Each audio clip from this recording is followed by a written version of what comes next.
असङ्गोऽहम् असङ्गोऽहम् असङ्गोऽहम् पुनः पुनः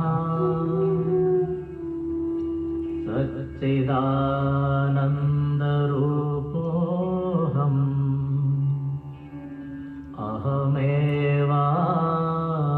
अहमेवाहमव्ययः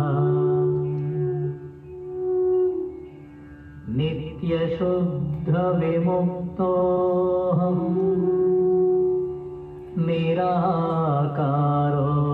निराकारोऽहमव्ययः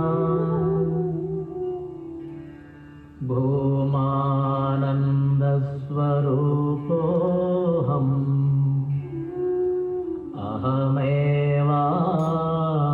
अहमेवाहमव्ययः नित्योऽहं निरवध्योऽहम् निराकारोऽहमच्युतः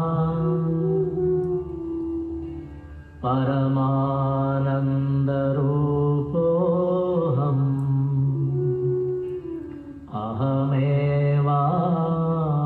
अहमेवाहमव्ययः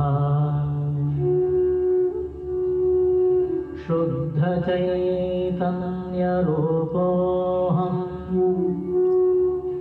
आत्मा रामोऽहमेव च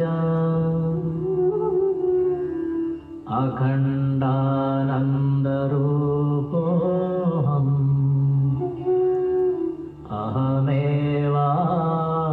अहमेवाहमव्ययः प्रत्यक्षचैतन्यरूपोऽहम् शान्तोऽहम् प्रकृतेः परः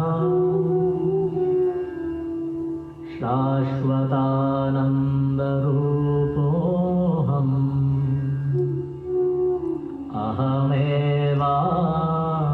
अहमेवाहमव्ययः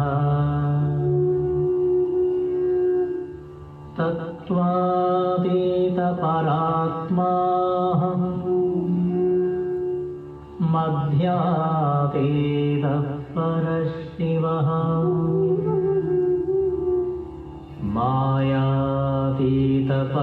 मायातीतपरञ्ज्योतिः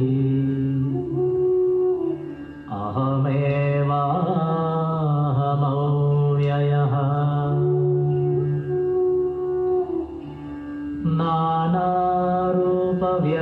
नानारूपव्यतीतोऽहम् चिदाकारोऽहमच्युतः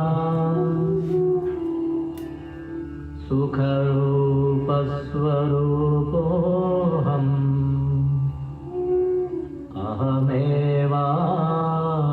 अहमेवाहमव्ययः माया तत्कार्यदेहादि मम नास्त्येव सर्वदा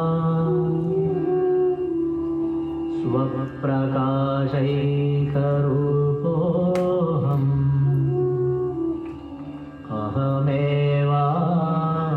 अहमेवाहमव्ययः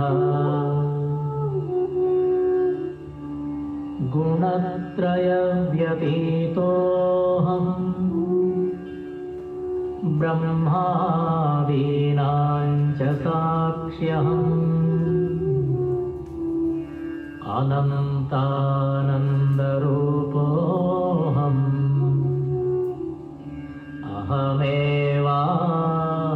अहमेवाहमव्ययः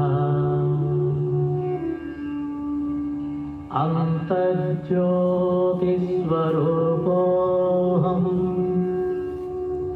कूटस्थः सर्वभूस्म्यहम् सर्वसाक्षिस्वरूपोऽहम्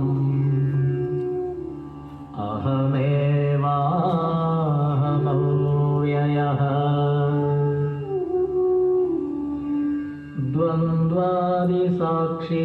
द्वन्द्वादिसाक्षिरूपोऽहम्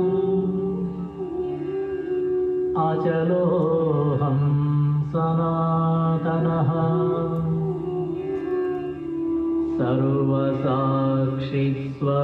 सर्वसाक्षिस्वरूपोऽहम्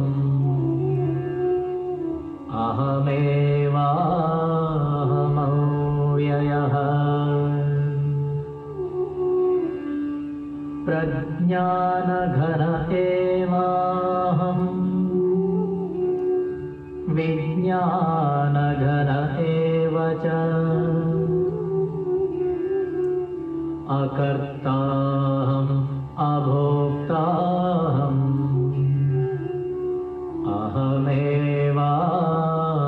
अहमेवाहमव्ययः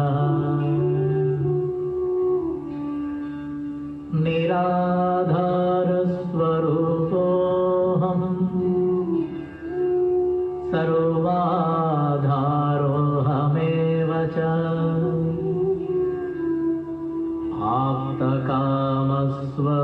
आप्तकामस्वरूपोऽहम्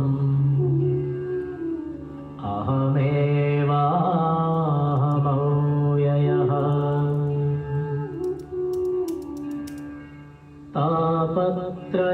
तापत्रयविनिर्मुक्तः देहत्रयविलक्षणः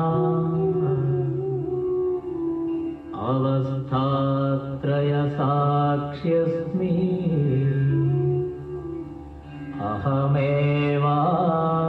अहमेवाहमव्ययः दृग्दृश्यौ द्वौ पदार्थौ स्तः परस्परविलक्षणौ दृग्ब्रह्मदृश्यं मायेति सर्ववेदान्तडिण्डिमः अहं साक्षीति यो विद्यात् विविच्यैवं पुनः पुनः स एव मुक्तः स विद्वान् इति वेदान्तडिण्डिमः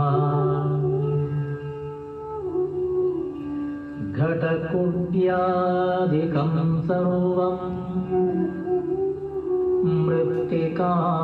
मृत्तिकामात्रमेव च तद्वद्ब्रह्म जगत्सर्वम् इति वेदान्तडिण्डिमः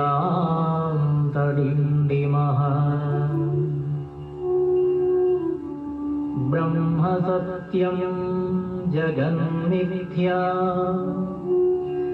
जीवो ब्रह्मैव नापरः अनेन वेद्यं सच्छास्त्रम् इति वेदान्तडिण्डिमः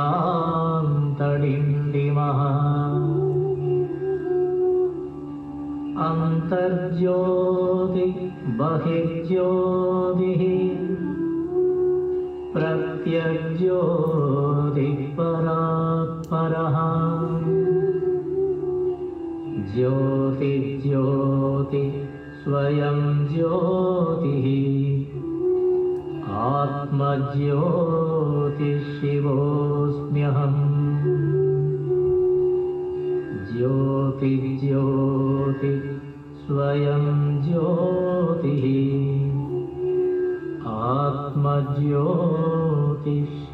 आत्मज्योतिशिवोऽस्म्यहम्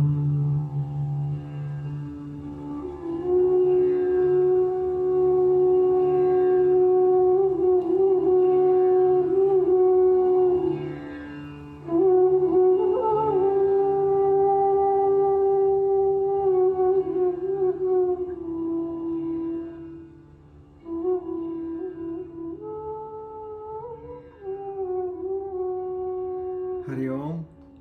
Good evening. A very warm welcome to all of you. Please come. Let's invoke prayers and seek the blessings of the Almighty.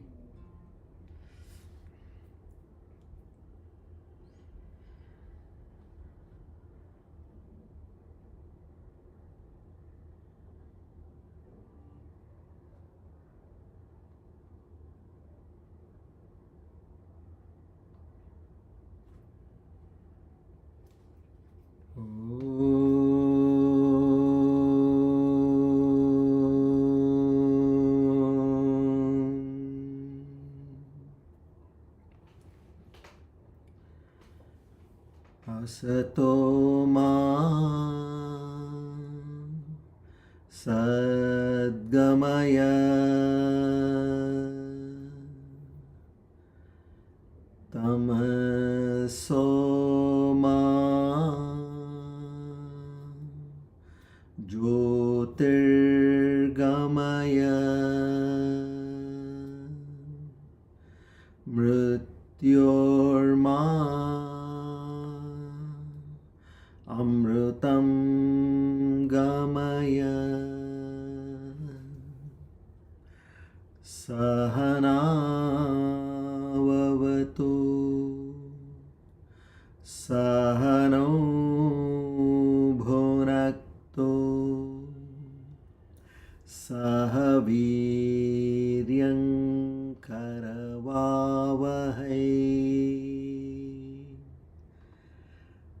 tejasvinavadhitamastu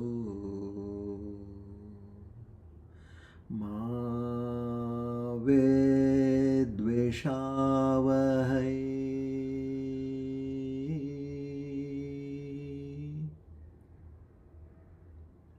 Om Shanti Shanti Shanti Hari Om Tat Sat Shri Chinmaya Sadgurave Namaha.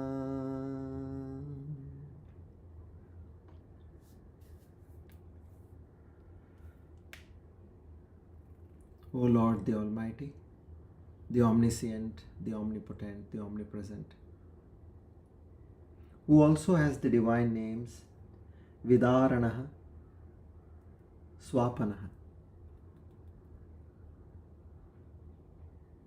to such a magnificent Supreme Lord,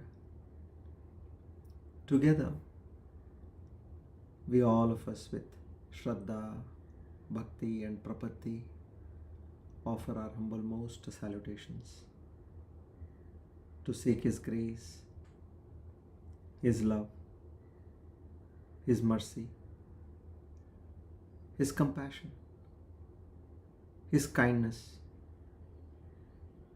His benevolence, His forgiveness, His strength. O Lord, we beseech in You to enhance the proportion of Shraddha, Bhakti, Jnana, Vairagya, Prapatti, Mumukshutva in all of us. This is only and only to understand Thy true self, Thy true nature, right within our hearts as a self-experience, Aparoksha Anubhuthi. This can only happen with Your grace,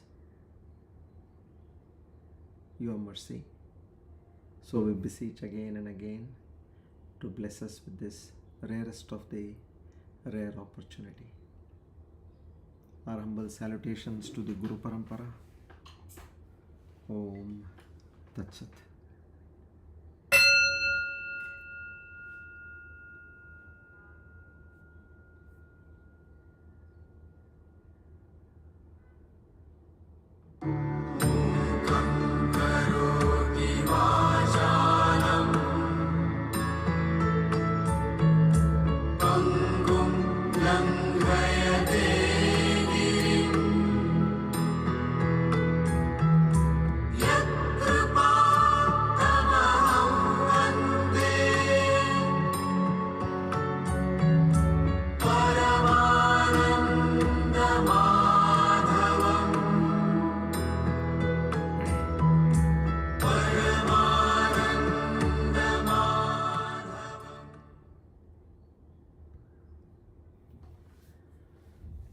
Today, by the grace of the Almighty and the blessings of the Guru Parampara, we are on our Divine Discourse number 428,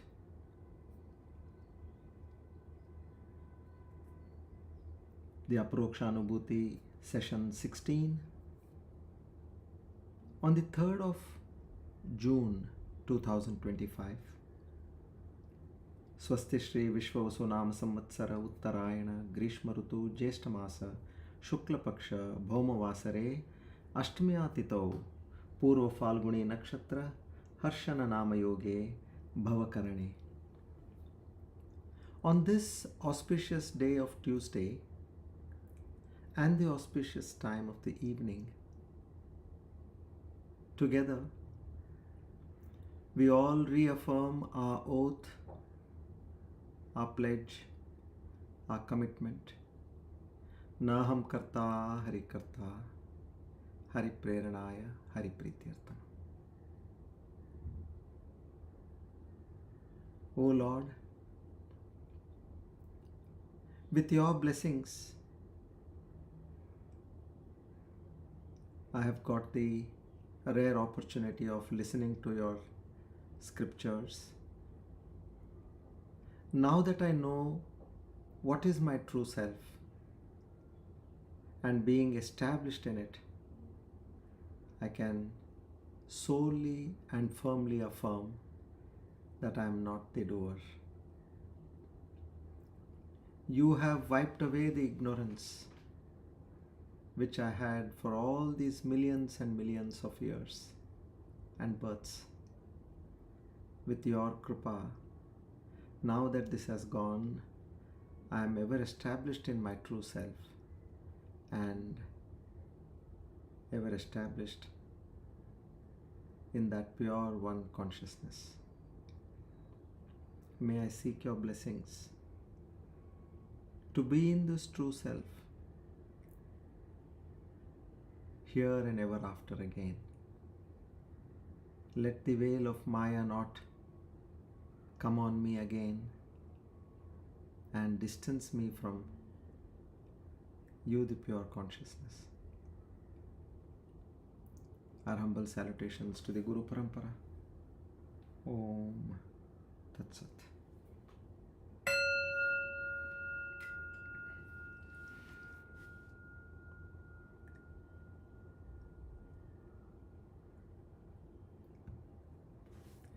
Good evening, Hari Om. A very warm welcome to all of you once again. Okay.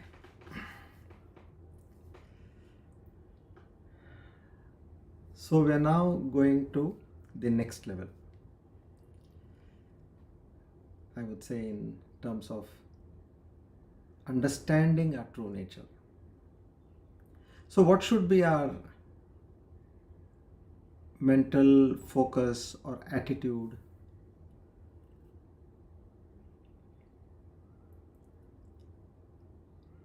So to make it very clear to you, you have to just listen carefully. Once the listening happens carefully, then naturally the manana, the churning of the information which you have listened to, that automatically will give rise to reasonable and meaningful doubts, and that results in manana, where you are going to clarify your doubts to the fullest. And having clarified your doubts, now you know for sure that this is my true self. You should come to that point. Now, for example, you have gone to your place of work. Let's say you have gone to your office or your place of business and or your profession, whatever it is. And then you come back to your house. After your work, you come back. Once you enter your house, what is the conviction you have? You have passed so many locations in the city, so many roads, so many streets, so many lanes, by-lanes, so many apartments, so many floors of one apartment, and then you enter your house. and you are so clear and so much in confidence that you say, this is my house. Isn't it? Now, do you get a doubt? Is this my house? You will not. Because you have made every step in the right direction. And as you enter the house, you know that this is my house. Now, that is with conviction and your practice. On a daily basis, you are coming to your place. You know that. So, in the same way, this practice of being established in the true self has to happen to us. Why I'm saying this to you is, when you go to the state of the final stage, which is you cross the dharana, dhyana, and you want to hit samadhi now. You want to reach the state of samadhi. To reach the state of samadhi in dhyana, you should not have any thought. Understand this carefully. Where there is no reasoning happening in dhyana, there is no mind in dhyana. In dharana, you have a mind. You have your mind, you have that focus. All that is up to the stage of dharana. And then the next, according to Ashtanga Yoga, it is the seventh limb, seventh step. At that stage, you are established in that knowledge. No questioning, no reasoning, no going back and forth. So for that, your conviction about what you're trying to understand has to be 100%.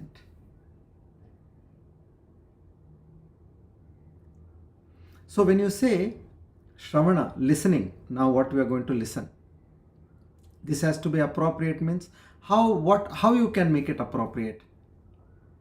For example, you're having a meal. What you have to do in terms of having the meal appropriately means you have to eat it in the right way. You have to chew it in the right manner. You should not gobble it. You should not just swallow it. Then what happens when you eat it in an improper manner or inappropriate manner? There is all chances that it can lead to indigestion. Just apply that logic. So our job, if we have done the chewing properly, eating properly, then the rest of the thing takes care by the digestive system. In the same way, if our listening is happening in the right manner, the rest of the things you don't have to worry. Automatically the right questions will come. See, getting the right questions itself is a big boon for us. So you'll start getting the right questions and the right reasoning will happen. So all this process will be done and you will be damn sure that this is my true self.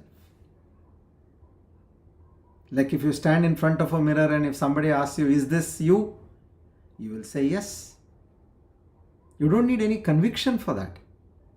If somebody shows your spouse to you and says, is this your wife or is this your husband? You will say yes, as far as they are your wife or husband. So how did that come? That conviction has come with the inputs which have gone into your mind from time to time.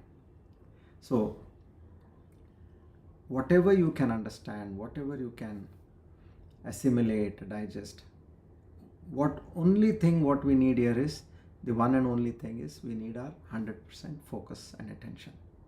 So for that you need to prepare your environment when you're listening to the discourse. See, I am of a belief, I can also listen it later. Why should I always come online? See, online we are all connected now and each one's energy is definitely contributing to the energy of the other. Now when somebody has posted their name, I know that so and so is there. So when I am talking, as you look at a crowd and you look at each and every person, the faces of each and every person, in the same way, now I know so and so is there, I get that feeling that they are there, and as though I'm talking to them. So the power of coming together and preparing your mind, that is the important aspect in psychology. Now the mind is thinking, why is this person looking forward for something? He's looking at the time, he's trying to get ready, he's trying to set right things, so it knows that this is of high value. This is one attempt we have to do in the rightest manner. Thereafter, when you're listening, if you are able to go to the same focus, prepare yourself that I have to listen at a particular mind, then the brain automatically gets that signal that this particular topic or subject is important or meeting is important. So this way. Okay. Now, what is the major step which Bhagavan Shankaracharya is trying to take over here? See, up to verse number 37, he told us that you are not the body, you are not this mind. What you are thinking? No, you are not this. He went on telling us this. And then verse number 39, he once again summarizes. This is the power-packed verse, where he gives 6 reasons why you are not the sthula sharira. And one thing we should also understand here is, he uses the word cha at the end of the first sentence. I have erased this. Lingam jane kasam yuktam chalam drishyam vikari cha. Now vikari cha means, there he means, it includes the causal body as well, karana sharira. So sukshma sharira and the karana sharira, he is very clearly saying with 6 massive reasoning.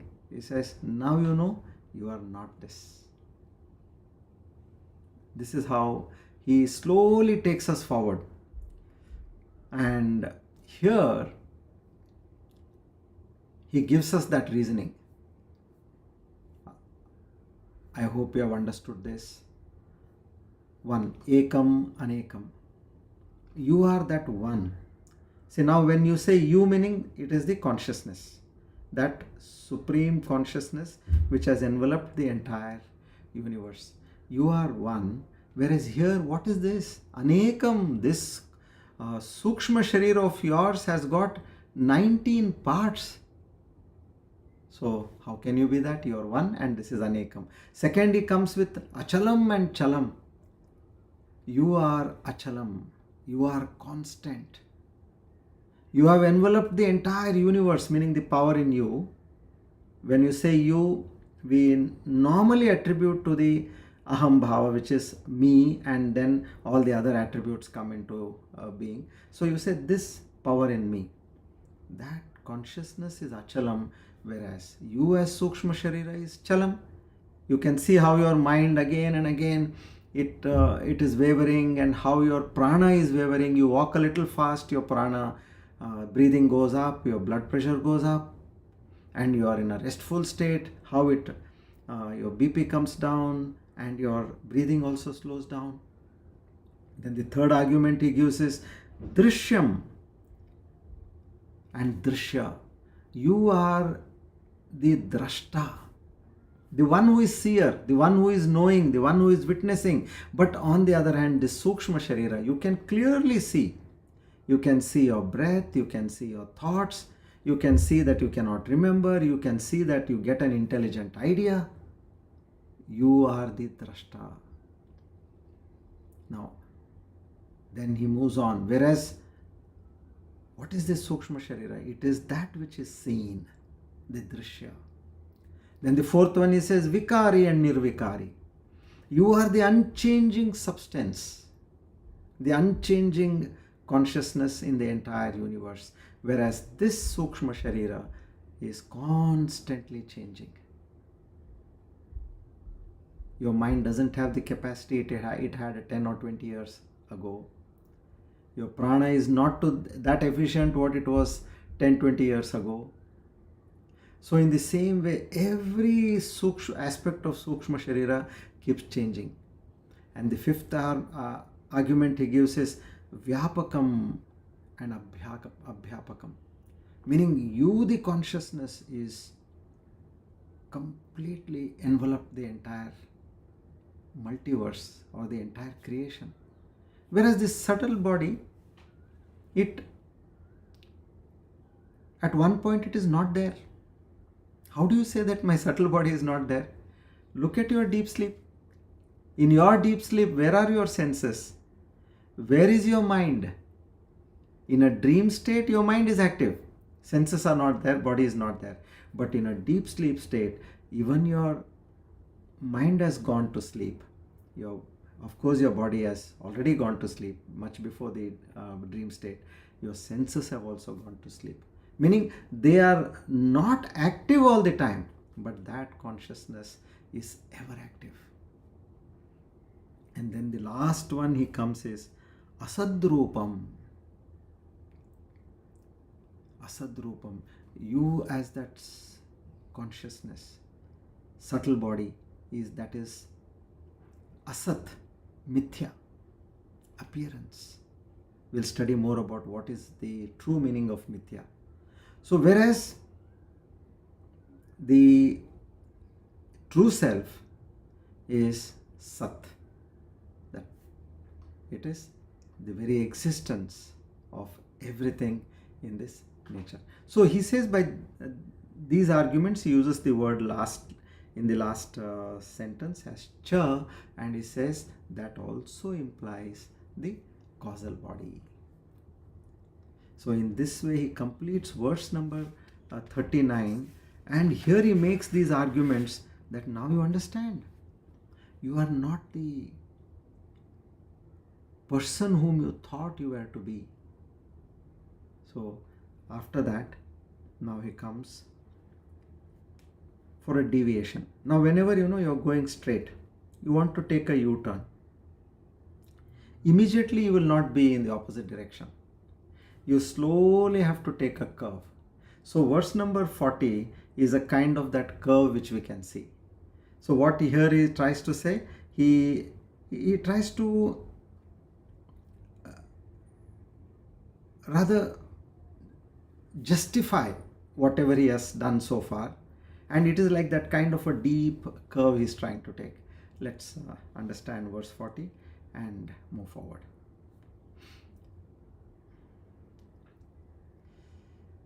Okay.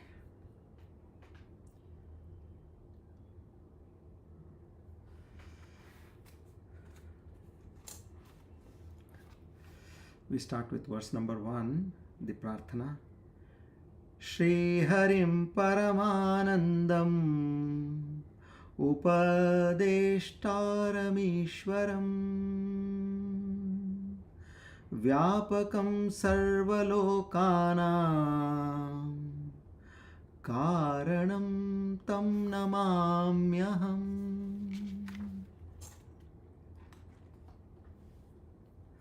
Now in verse 40 he says, Evam dehadvayadanya Atma Purusha Ishvaraha Sarvatma Sarvarupascha Sarvatito Hamavyayaha. So as you all can see the direct meaning over here, he says the immutable Atman, the substratum of the ego, is thus different from these two bodies, and he gives it a new name known as the Purusha. That is the Ishvara, the Lord of all, the Self of all. It is present in every form, and yet it transcends them all. So this is what he is trying to say over here. Now let's get to the details. So as I said, what is important here is our listening.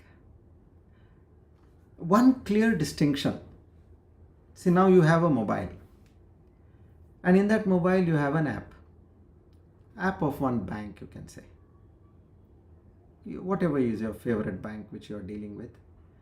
Now, you want to transfer some money to somebody. Say you want to transfer 1 lakh of rupees. Now what you do, you open the app and then you open the account, you feed in the details to whom you want to send the money. You call by whatever is stored in your data. You put in the amount and then you say send. Money is sent. Now the other side, the person, he receives that money also. It's not that there is some illusion happening over here. The other side receives money. If he goes to the ATM, he can draw that hard cash and then he can go and buy food, he can go and shop, he can do so many things, he can travel, he can do many things. Now, what was that which was there in the mobile? It was just an app which he made use of for a particular purpose. Now, let's say you want to pay the toll tax. Now you have another app for that. So you go to that app, there was no balance, you immediately transfer money to that, and then the gate which is in front of you, the toll gate, automatically opens. How did you do that? You used the app. Then you wanted to order food. You're hungry. You open another app and there you check what all food is available, what all restaurants are available, what is an offer going on, and you order that, and then you get that food to your place of wherever you ordered from in minutes, and then you enjoy that food. Now, just like all these apps are there in a mobile and you are making use of it, what Bhagavan Shankaracharya is trying to tell us here, oh my dear, all these sukshma sharira, your hands, your legs, your eyes, your ears are nothing but apps. You're making use of them. See, when you don't want to see, you close your eyes, the app is closed. Whenever you open an app, then only it comes into force. So in the same way, you want to listen, you say, I have all ears, please tell me what you want to say. And then you want to see, yes, I am watching, please show me whatever you want to show. So this way, your eyes, ears, nose, tongue, skin, and then your hands, legs, everything is nothing but an app, which you are the drashta, the seer, the user, the karta, and that particular app is an instrument.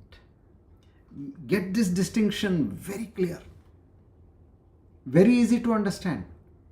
As you have so many apps in your mobile, in the same way, in this body, you have got so many apps, instruments, for usage according to the need and cause. So, understand that you are different from these. Now, this way, he takes us forward in this particular shloka. He says, now, evam deha dvayadanyah. You are neither of these two bodies. Which are the two bodies? The gross body and the subtle body. Even the gross body also, your hand is an app. Your legs are like app. If you want to walk, then you use your legs. Otherwise, you're not using your legs. If you want to do something with your hand, you want to give or you want to take, you use your hand. Otherwise, it is idle, just like the app. So, evam deha dvayadanyah. These particular gross and subtle body are different from you. And then Atma Purusha Ishvaraha. So here he says, these two being different from what? That Atman. That Atman meaning the one who is using the mobile, in which all these apps are there. So this mobile is like that body. And in that body you have got all these sukshma sharira, all these 17 different applications. In that gross body, which is the mobile, you have all these 17, 19 applications which you can use whatever you want. Now when you're sitting and listening to this, are you using your tongue or are you using your legs? No. That app is dormant. You're not using it now. But if you want to get up and go, then you're using it. So these two are different from the user. And who is the user? He calls it as Atma, and he gives another name as Ishvaraha. So this way he says, and now how is this Ishvara? Sarvatma. He says this particular user is not that he is only one. He is pervading every organism in this world or in this creation. Sarvarupascha. It is present in all the forms. Now, for example, like you have the network. Now the network in all forms, meaning whatever be the kind of mobile. You may have a mobile which is of the latest model of the most expensive company, or you may have a very ordinary, humble mobile. Now this network is the same in all the mobiles. So Sarvatma, Sarvarupascha, Sarvatito. Sarvatito means it is beyond everything. It does not discriminate. It is just like that sunlight, which gives sunlight, the same amount of sunlight on a hut or on a mansion. There it does not say, oh, it is hut, I need not give that kind of light. On a mansion, I need to throw more light. No. So this way, Sarvatito aham avyayaha, immutable. I don't change. So here, as you see, now he has taken a U-turn.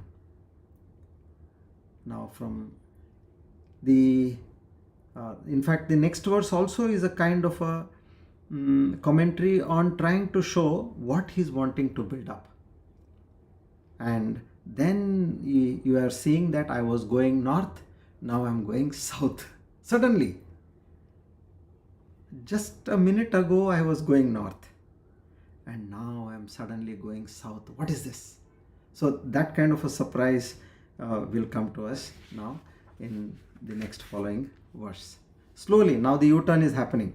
So what we understood here is, we have to understand that this knowledge what we are getting, this aham, what we have in us, now that is different or a wrongly understood thing in us. Like what we have to know that my true self is nothing but the consciousness. And there is no aham over here, meaning the factor of me, I, mine, that is all out of ignorance. So once this knowledge what I have, I get the correct meaning of this word I or aham, which I have attributed to I meaning this body, I meaning this person who has so and so attributes in terms of qualities, in terms of intelligence, in terms of capabilities. So I am not this. So the correct meaning what we need to understand is nothing and nothing but that pure consciousness, because of which we are functioning. Is there anything difficult to understand? Tell me in this. I didn't know. Nobody told me. See, many a times we say, nobody told me, I didn't know. That's exactly what has happened over here. I thought this, yeah. My father also thought that, my grandfather also thought that, everybody around me were thinking that only, that I am this, I am this, I am this. So I was also thinking on those lines. So now I know the correct meaning is, I am this pure consciousness, because of which this entire unit, the so-called body-mind, is functioning. I am that transcendental reality. So in this way now, Bhagavan Shankaracharya, he prepares us for the journey next. Okay, so we go to verse 41 and we understand.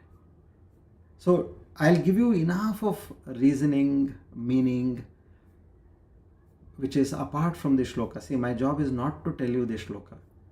My point is to convince you with the essence or the concept of the shloka. Again, not for your mind or intelligence, but for your understanding and getting the feel of it. That is my way I am looking at this. So many a times I may dilute on what is told in the shloka, but indirectly I'll be conveying to you what needs to be conveyed. Okay, come. Let's go to shloka number 41.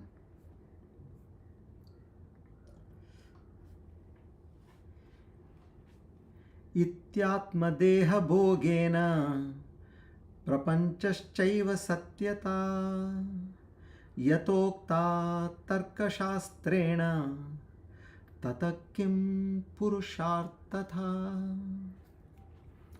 Now, what is trying to say here? Thus, the enunciation of the difference between the Atman and the body has been very clearly asserted. Indeed, after the manner of the Tarka Shastra.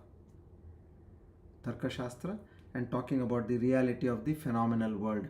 But what end of human life is served thereby? So what he's saying here is, we have six major philosophies in spirituality. Now he's saying, out of the six major schools, 5 schools are duality. Duality means there is two. And only one Vedanta which is saying that there is only one. Non-duality. Monoism and dualism. Now he says Tarka Shastra comes under duality. He says, what are you saying? In these last 40 verses, you went on convincing us and saying that body is different, mind is different, that's all one conglomerate, and the Purusha, Ishvara, that is the consciousness, is another conglomerate or another power. So which means there are two. So then what different are you talking here? The rest of the schools of philosophy, Nyaya, Mimamsa, Yoga, Tarka Shastra, all these which are saying there are two, you all along were saying that there is only one, and now here again you made it very clear that there are two. So what difference are you talking over here? So he is trying to build up a case, and then they call it as Khanda Mandana Vada. Khanda Mandana Vada where you yourself pose a question, and then by logic and by assertion you give a reasoning to it. So even we don't have to ask a question. It is, the arguments are so clear that the question and answer are all written by the interpreter, who is Bhagwan Shankaracharya over here, which will be logical, rational, assertive, convincing. Many a times you say, no, ask questions, but we are not able to ask questions. That also needs a knack. Each and every question from every angle. Now that's what he would be doing. So he says, now tell me, what is this? I'm not able to understand your point of view. So let's understand the verse number 41. Okay. So here, now we have come to a stage. I know that we are studying Advaita Vedanta, the philosophy of monoism, that is non-dualism. And as even science is now talking about, that there is only one power which is pervaded the entire universe and creation, which was told by Advaita Vedanta, some 5,000 years ago. I thought I am now understanding. And suddenly, what is this? You are saying now that the body mind is different. Okay, I found myself, okay, body mind is different and Atman is different, which means I am not the body mind, I am the Atman. I was trying to understand this.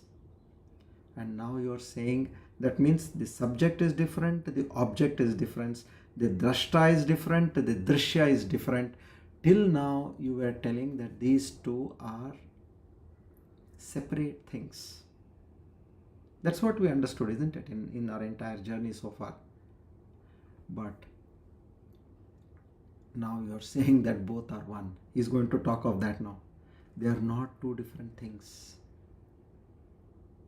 Because he has to stick to the fundamental truth and reality of Advaita Vedanta, that it is one and one alone. As science is also talking, there is only one superpower in the entire universe, which is that consciousness, Chaitanya Shakti. I was almost there, and now you are changing your stand. What is this? Why? So then the reasoning comes out. Why I am changing this stand? Let's say there is a beggar. He's sitting on the streets begging, a youth in his 20s. And then, as we have heard in the past, a minister comes there and he sees him, he gets a doubt, he goes near him, and then he says, can I see your back? And he sees his back, and whatever scar was there, the birthmark, it confirms. And then imagine if he tells, you are not this beggar, but you are the prince of this country or this kingdom. That is one way of saying it. How will the beggar suddenly get convinced to understand that he is none other than the prince of this kingdom? This is one approach.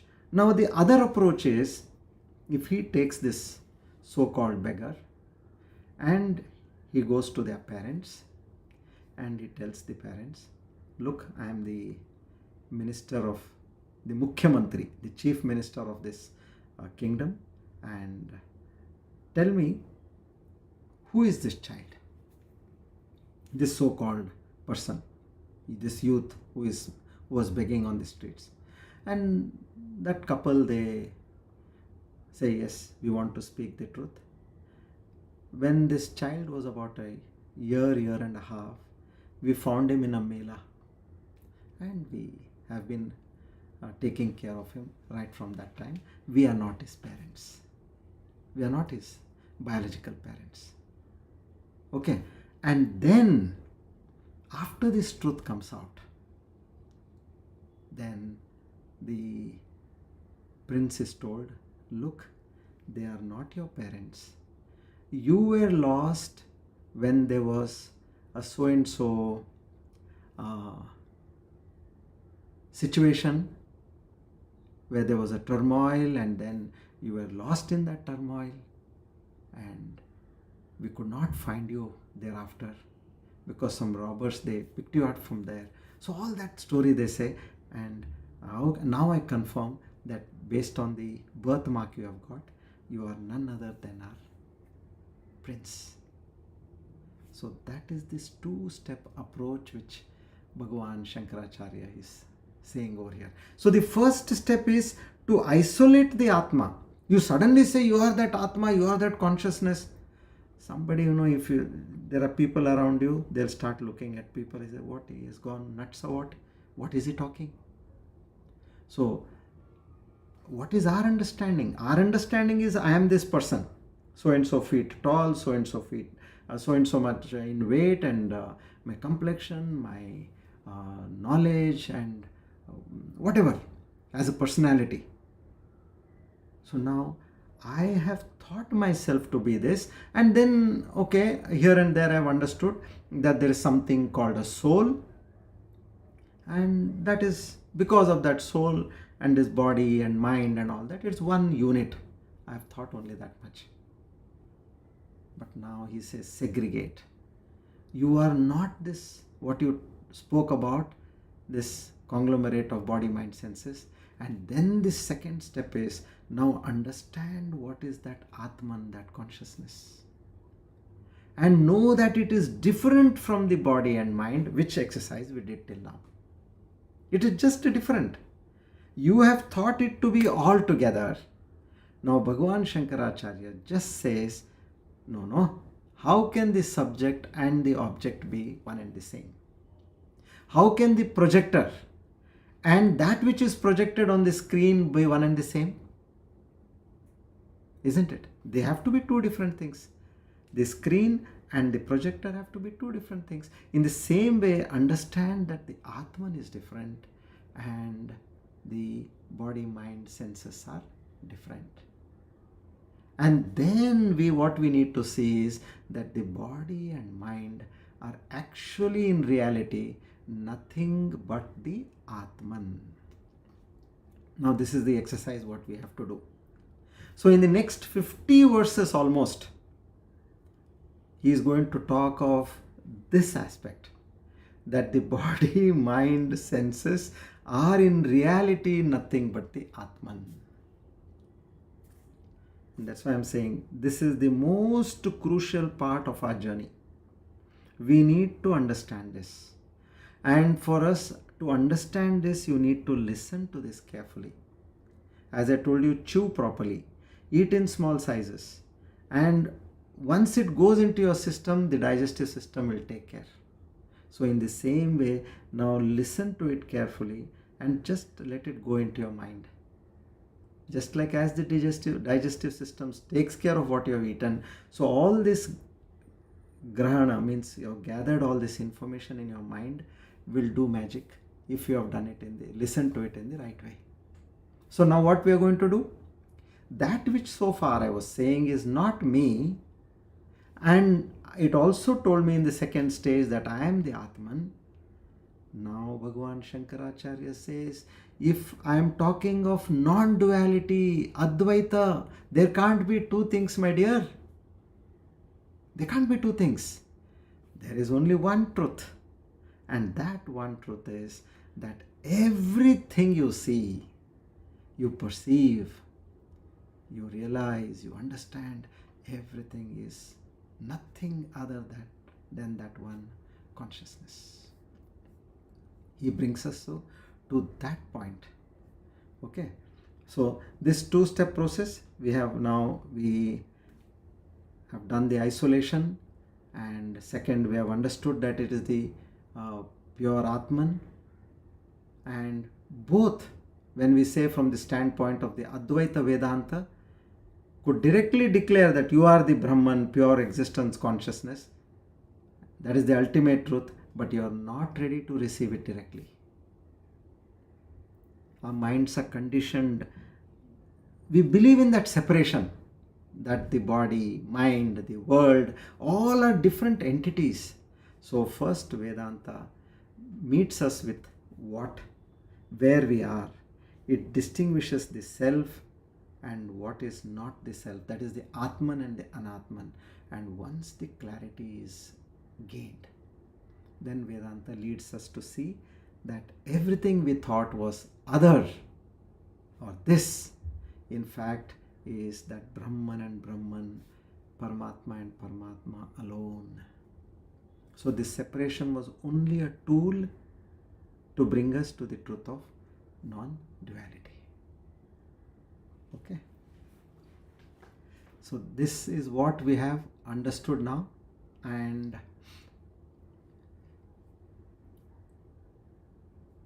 if I have to give some more reasoning to this, okay. Now let's say you have seen on the streets cement poles, where you have lights on the cement poles. Now each and every cement pole or that street light pole is made of cement. So what is this now? The pole is a form and cement is the substance.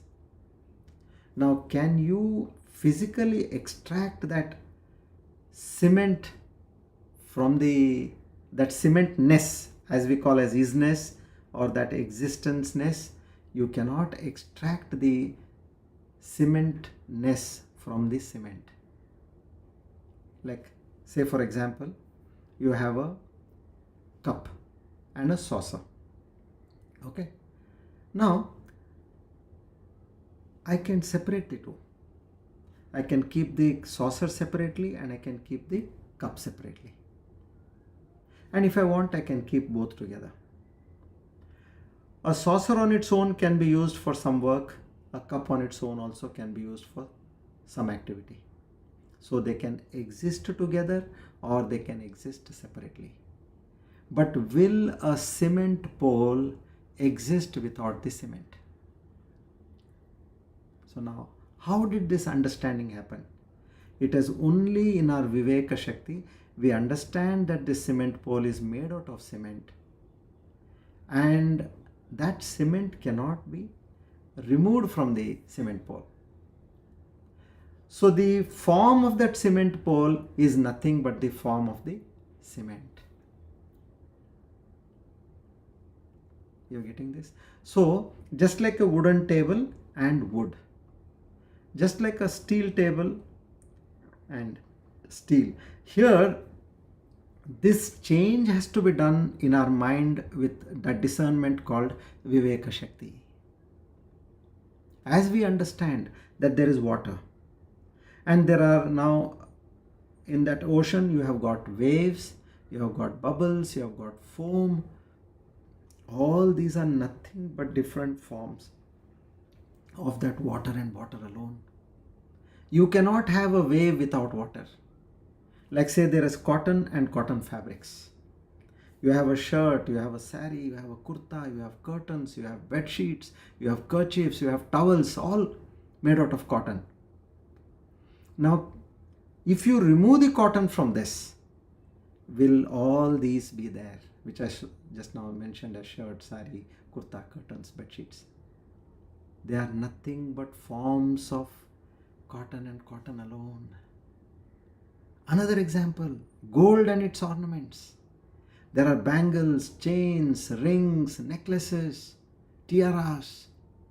They are nothing but they have just taken the shape of gold in different forms, but their substance is gold and gold alone. So when we can understand this with Viveka Shakti, we don't have to divide the two. You cannot divide. It's like if you want to divide cotton from a cotton shirt, you'll have to tear the shirt. So in the same way, once you understand that there is an essence in every substance or form which you confront in life. Look at anything, it has got a form. And behind the form there is a substance. So what they are trying to say, that form did not come into existence without the substance. Now this is where we are arriving at the word Mithya. Now we are going to understand Brahma Satyam Jagan Mithya. What is the meaning of this? That Brahman alone, consciousness alone is the truth, and Jagat is Mithya. Mithya means we think as false. No.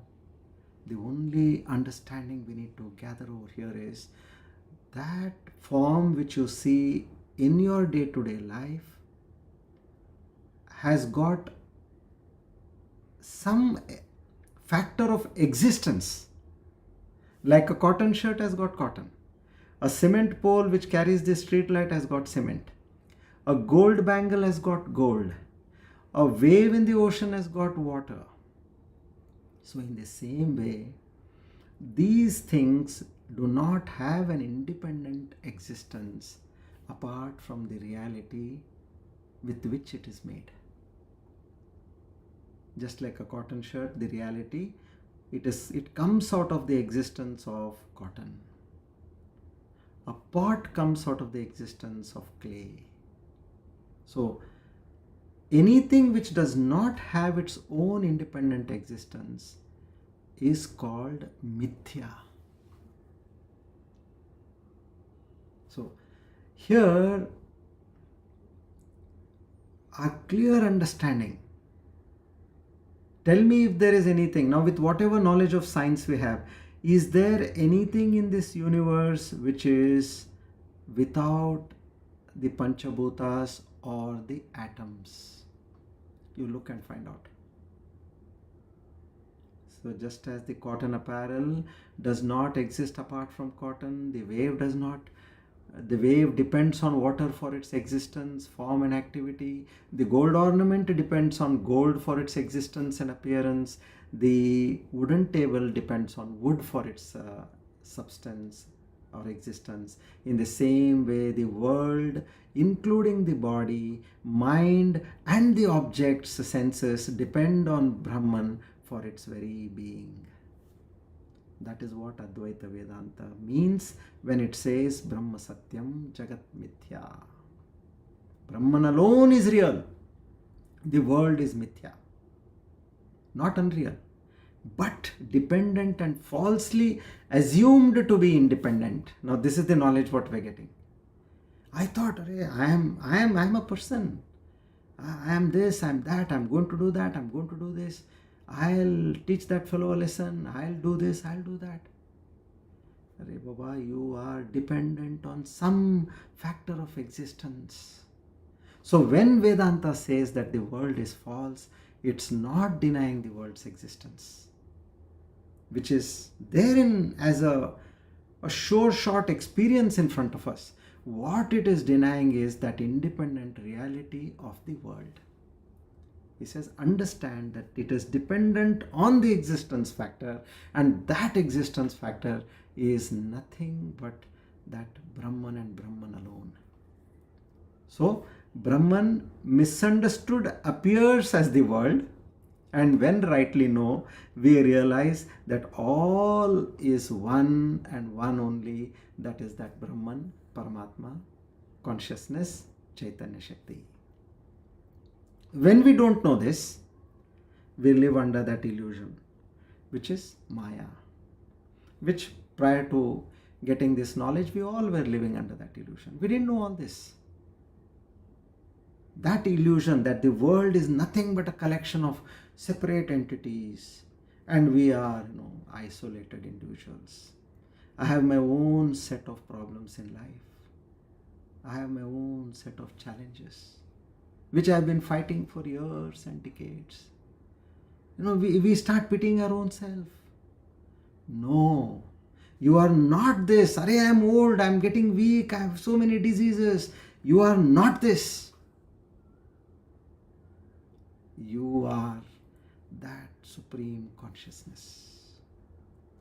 That's the error which we need to correct in our lives. And how does it correct this? It begins by guiding us inward, helping us realize what we truly are. And that's why Advaita Vedanta starts from removing the fundamental misunderstanding we all have, that we are this body and the mind. Because body and mind always put you to suffering. More of suffering and very less of joy. So only by dispelling that this false knowledge, and when we truly grasp that everything is Brahman, then we are established in peace. Like when you are dreaming, you get up and you know that, oh, this is false. Whatever I thought so far, I was thinking about, I was experiencing about, although it was so true, just like I see my waking state is true. As soon as I wake up, I come to know that it is. I just snap it. In the same way, in the waking state, when this knowledge establishes in you, you just snap the waking world. Now you are not awake, you are awakened. You have gone to the higher level of consciousness. You are awakened. Just like you watch the dream, if somebody told you in the dream that this is a dream, don't worry. And if you really understood in your dream that it is nothing to worry, so you will not be shattered by all the melodrama which is happening in your dream. You will take it in a very joyous state. You will enjoy what is happening. Even that sorrow you will enjoy there, because you know it is not true. So in the same way, now in the first 40 verses, Bhagavan Shankaracharya focused why I am not the body, why I am not the mind and senses, and now he comes on to say that Mithyatva, these are not meaning, I am not saying that they are not there. They are there. They are your apparatus, your instruments. You are using it. You are the one who is using it. And then he says, you have lent your existence to all this. That Atman, Paramatma, Brahman is the one who has created all this. So that's why in Atma Shatakam also you say, Mana, Buddhi, Chitta, Ahankara. In all the first 5 shlokas he goes on saying, I am not this, I am not this, I am not this, I am not this.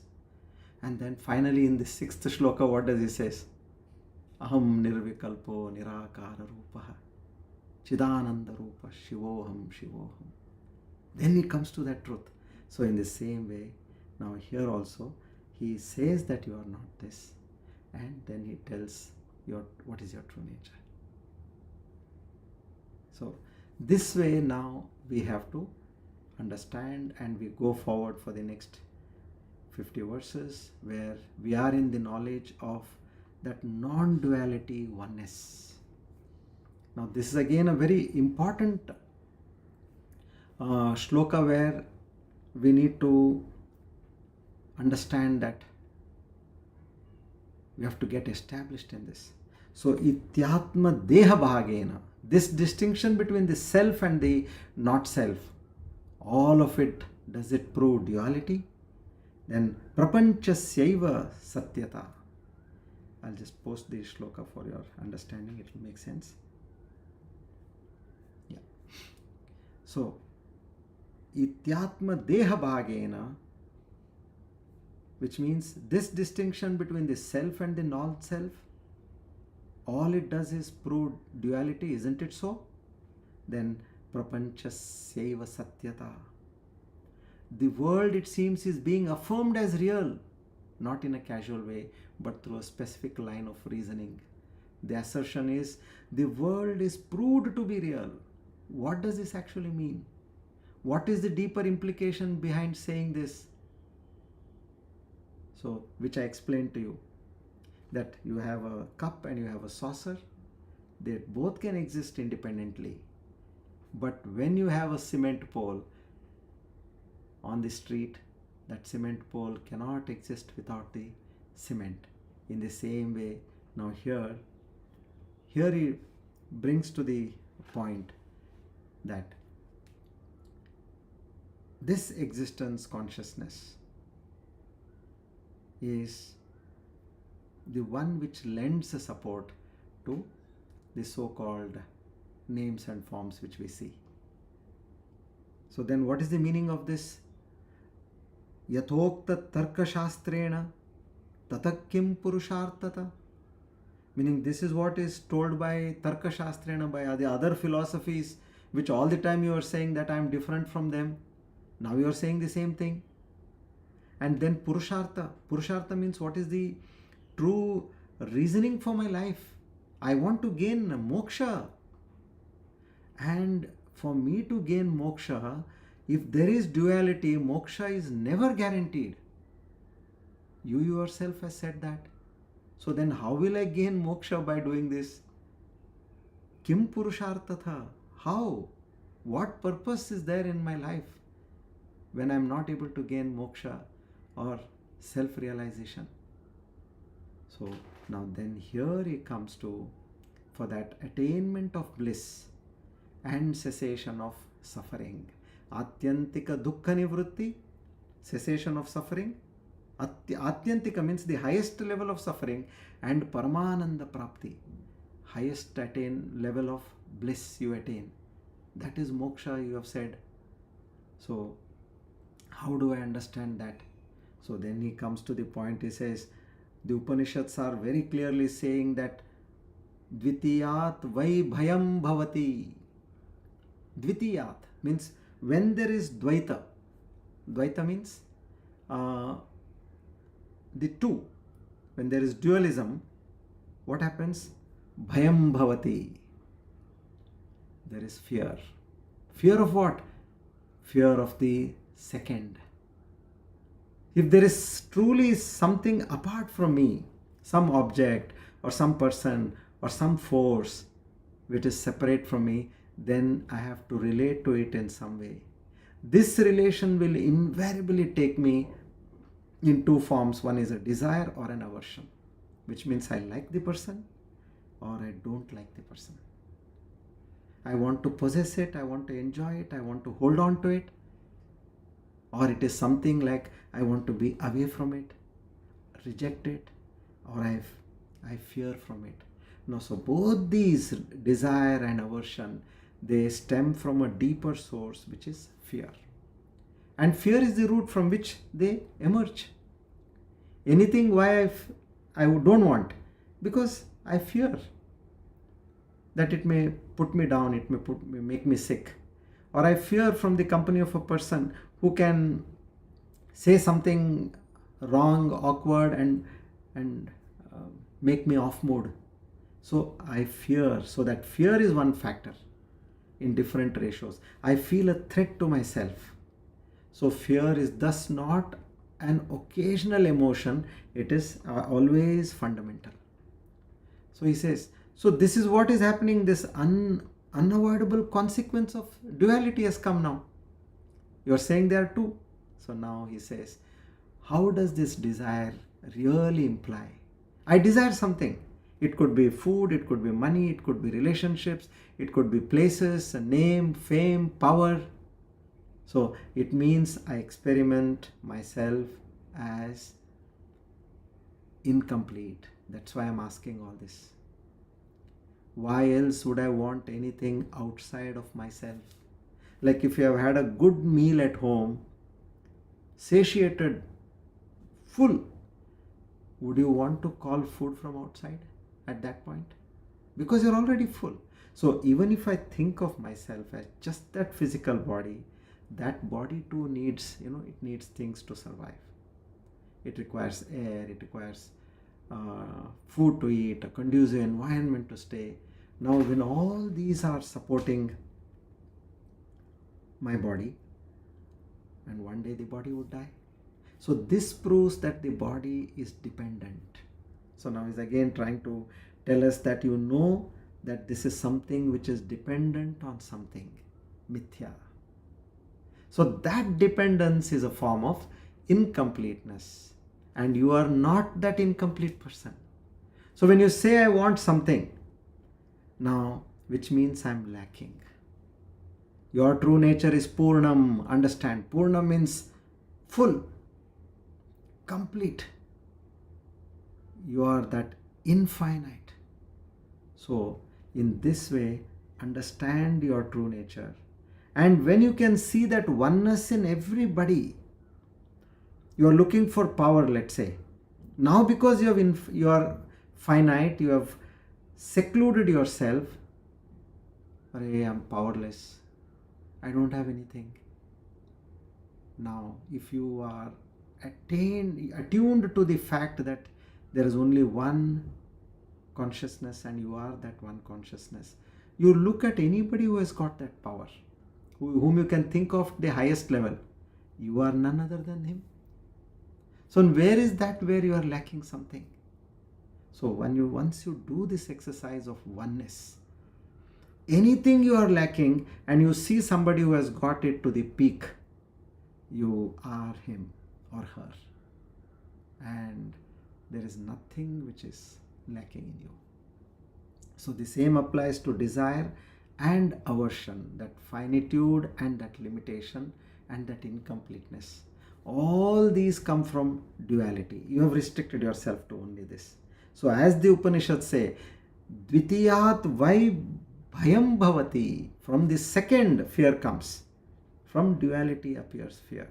So say that this incompleteness, this fear has come because of desire and aversion, because of me restricting myself to this finiteness. Now move from finiteness to infiniteness, that Purnam.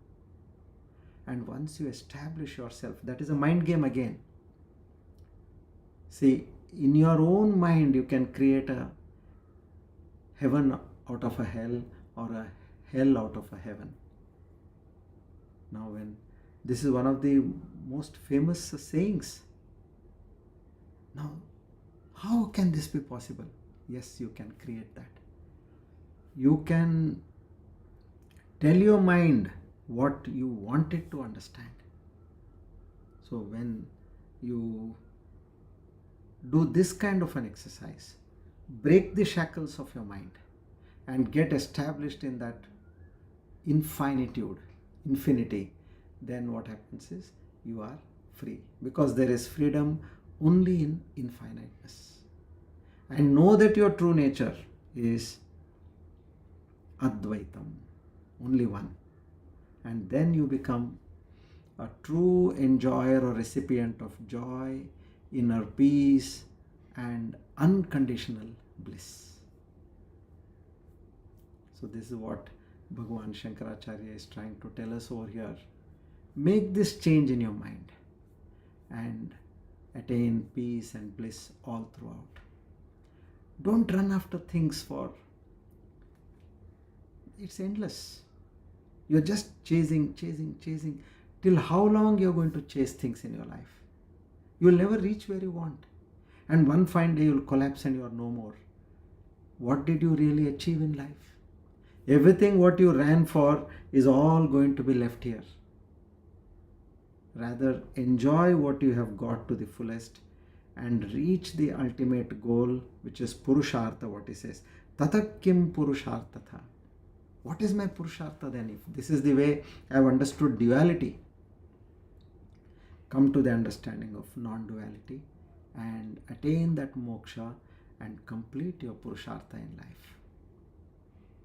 Okay, now we move to verse 42. Now he comes to the U-turn is complete now.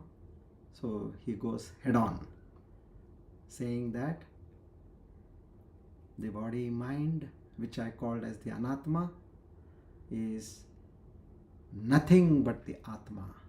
Okay, so now on we'll be on a different horizon now. Say if you were in daylight till now it is night, or if it was night till now you are in the day.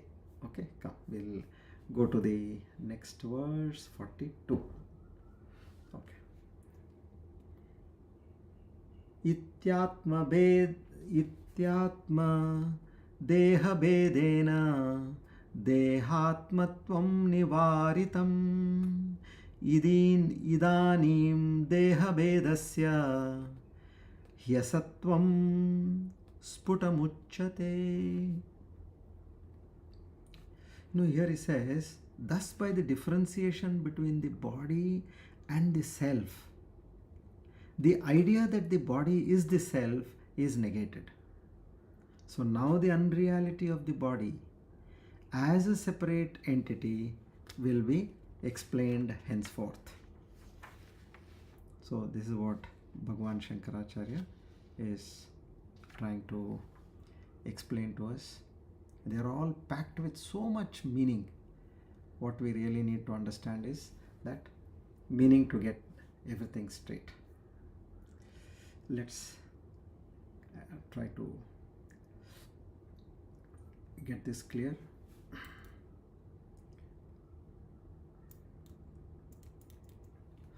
Okay, now iti atma deha bedena means thus in this manner, by distinguishing the self from the body, dehatmatvam nivaritam, meaning the false identification of the self with the body means thinking that I am this finite person, nivaritam, has been negated. Is it not? Now we are very clear. I am not this body, what you have been telling me. I am the observer of the body, drashta, and this is drishya. This body mind is the That which is seen, it is my apparatus in the mobile. The mobile is the body, the apparatus are the sukshma sharira, and I am the one who is using the mobile, and I am definitely not the mobile. So, idanim, now at this point, deha bedasya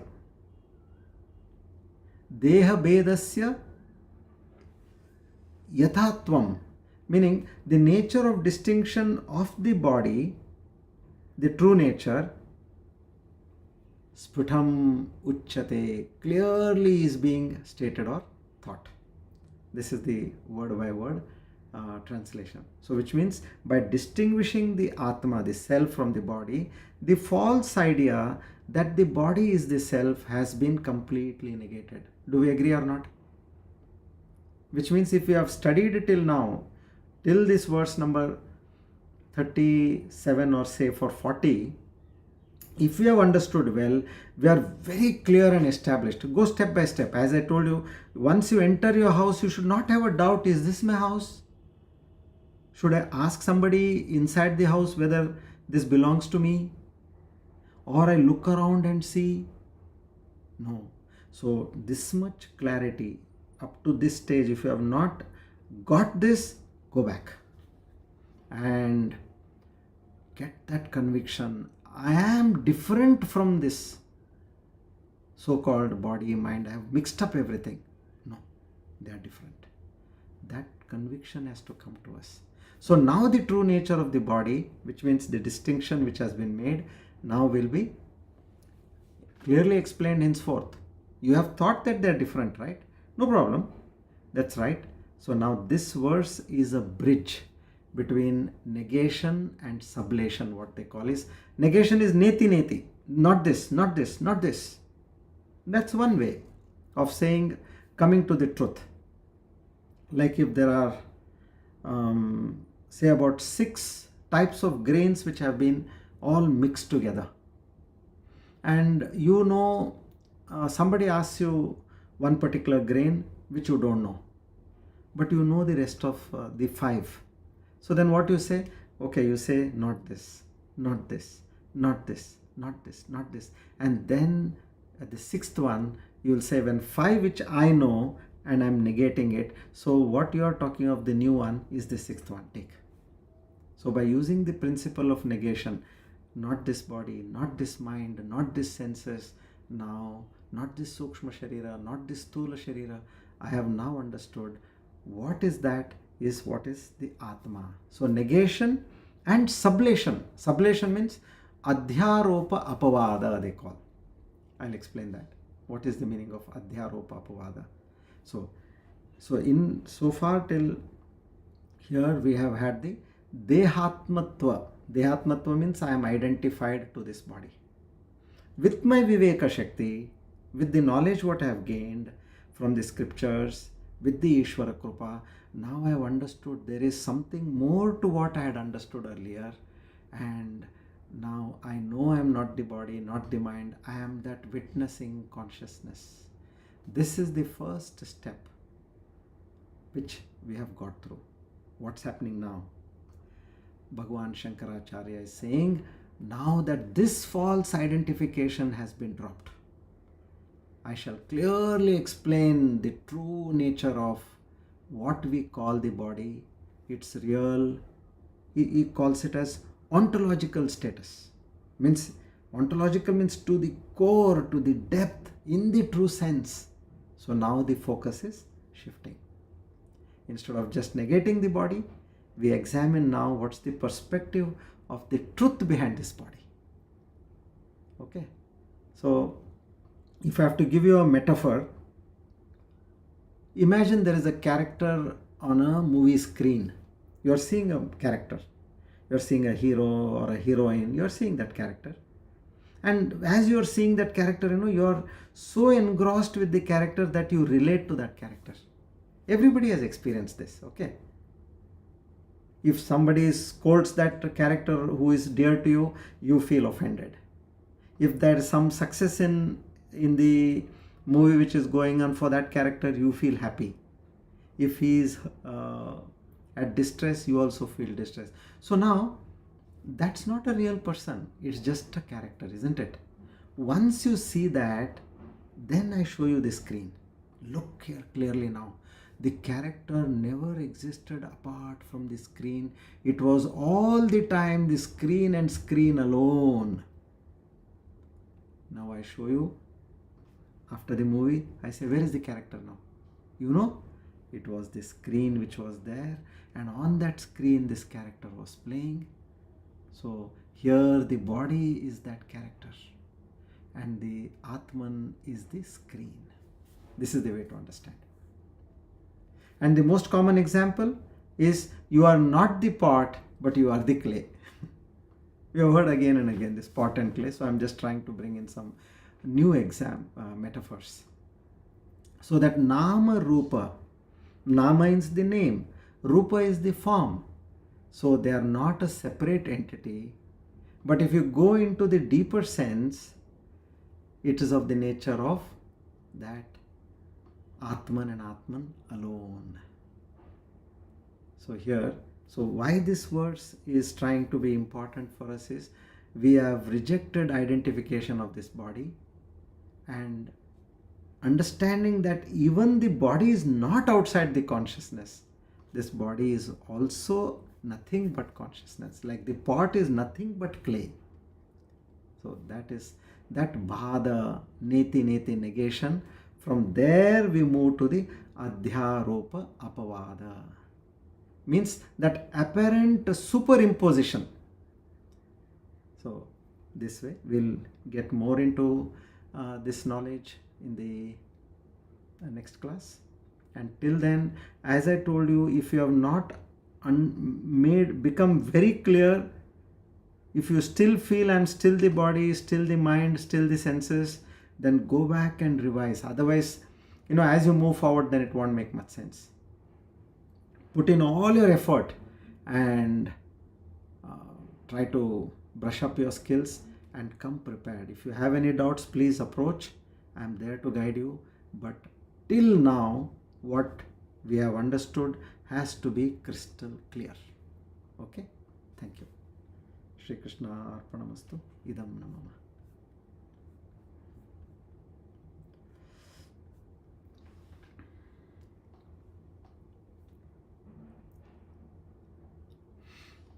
Now we move to the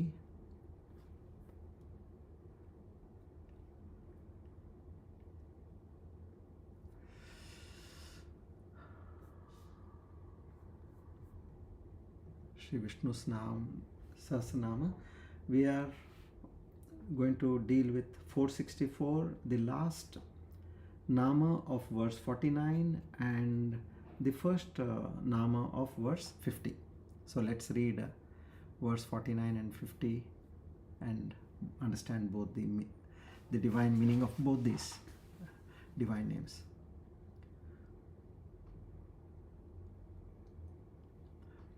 Suvratas sumukas sukshmaha sugoshas sukadas srita manoharojita krodo virabahur vidaranaha.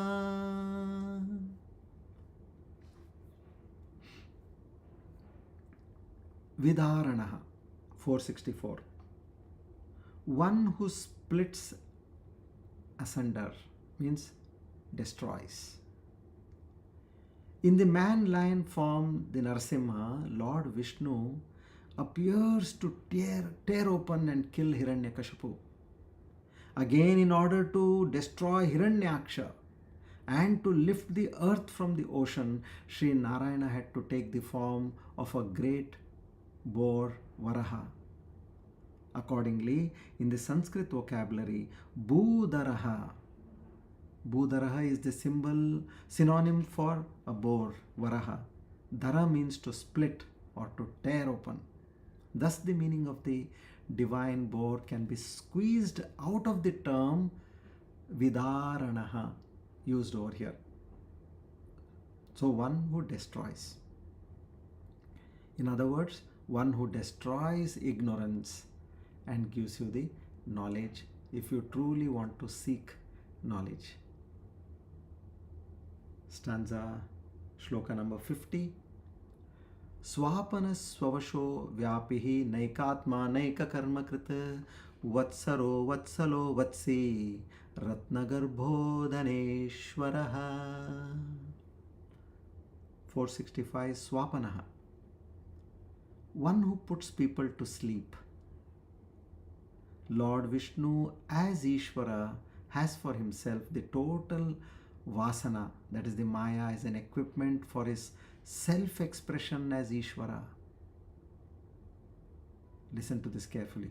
He, through his Maya, veils each individual, that is the Jiva, and renders them ignorant of their own divine nature. This veiling power, Avarana Shakti, creates many agitations, which is known as Vikshepa, due to which individuals rush out for sense gratification, pleasing our senses. So since Ishvara, thus with his Maya power, deludes everybody, he gathers to himself this epithet, Swapanaha, meaning the mighty stupefying force. Stupefying means the one who puts to sleep, the one who creates ignorance to all the jivas. And he alone decides whom I should wake up or whom I should give this knowledge. And he gives them that knowledge and he makes them one with himself. So if you want to reach that state of godliness, if you want to become one with the divine, you are already that.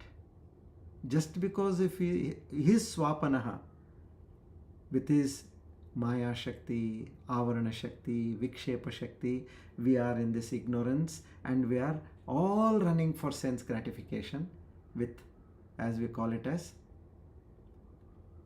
I want, I don't want. So if we go and seek his grace, he will see that he wakes you up. That is known as true awakening.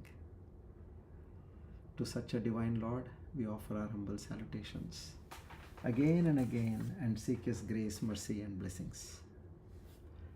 Let's chant the Sri Dhanvantari mantra for good health, not only at the physical level but at the body level as well, at the mind level as well, and at the emotional level as well.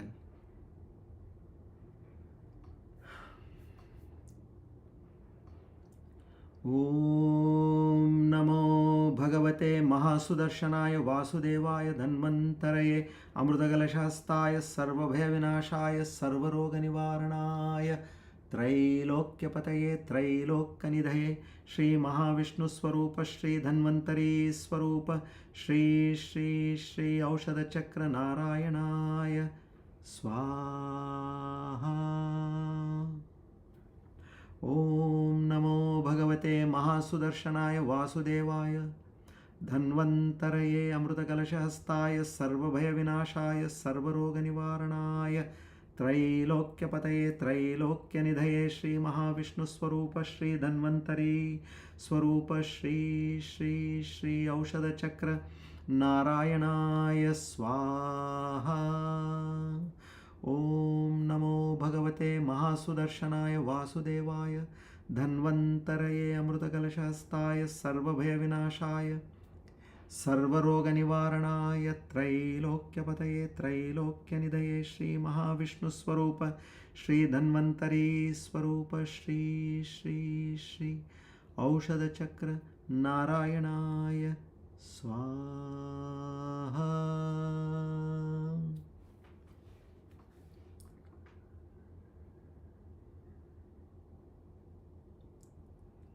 Our humble prayers to Lord Dhanvantari.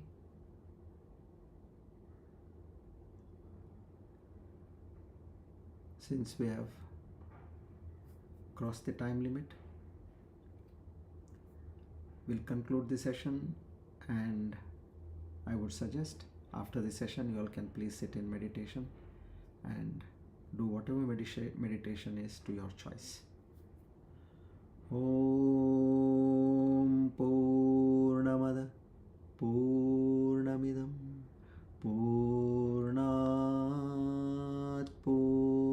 मुदच्यते पूर्णस्य पूर्णमादाय पूर्णमेवावशिष्यते।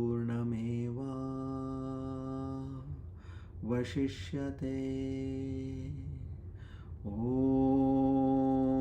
शान्ति शान्ति शान्तिः। हरि ओम तत्सत्। श्री चिन्मय सद्गुरवे नमः।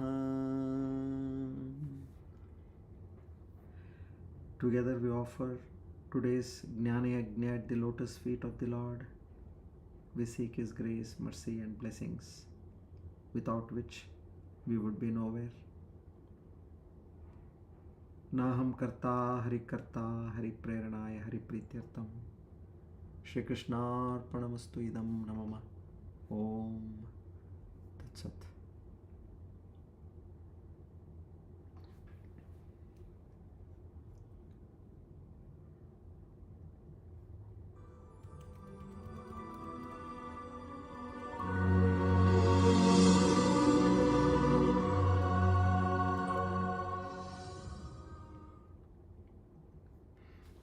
Good evening once again to all of you.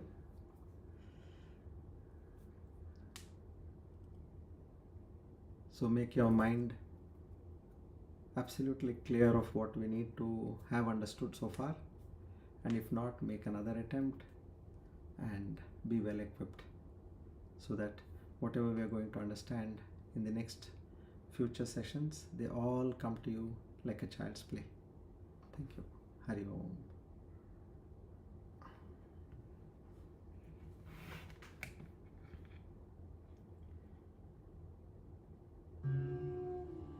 अहमेवाहमव्ययः द्वन्द्वादिसाक्षिरूपोऽहम् अचलोऽहं सनातनः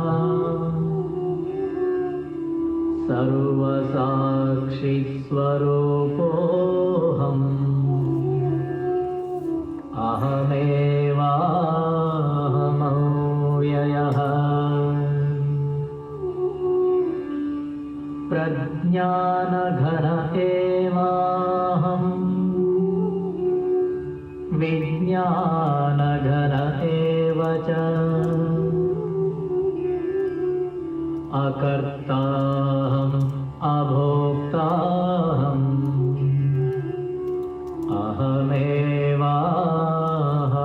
अहमेवाहमव्ययः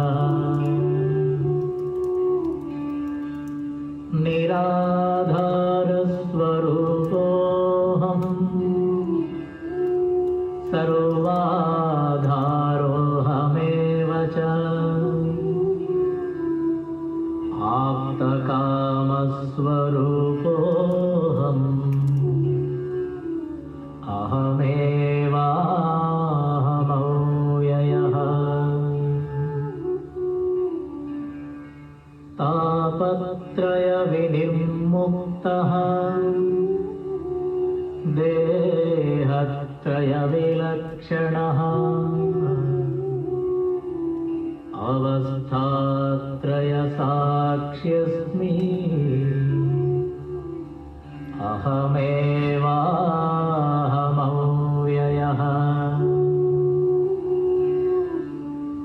दृग्दृश्यौ द्वौ पदार्थौ स्तः परस्परविलक्षणौ दृग्ब्रह्मदृश्यं मायेति सर्ववेदान्तडिण्डिमः अहं साक्षीति यो विद्यात् विविच्यैवं पुनः पुनः स एव मुक्तः स विद्वान् इति वेदान्तडिण्डिमः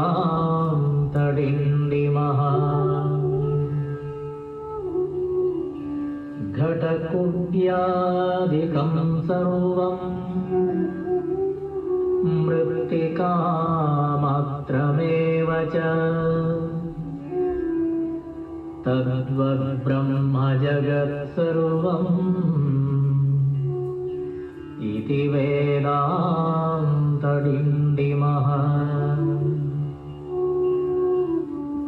ब्रह्म सत्यं जगन्मिथ्या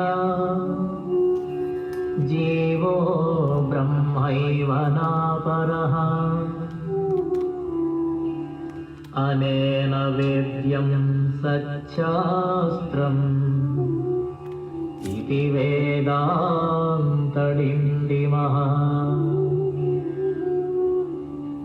अन्तर्ज्योति बहिर्ज्योतिः प्रत्यग्ज्योतिः परात्परः ज्योतिज्योति स्वयं ज्योतिः आत्मज्योतिशिवोऽस्म्यहम् ज्योतिज्योति स्वयं ज्योतिः आत्मज्योतिशिवो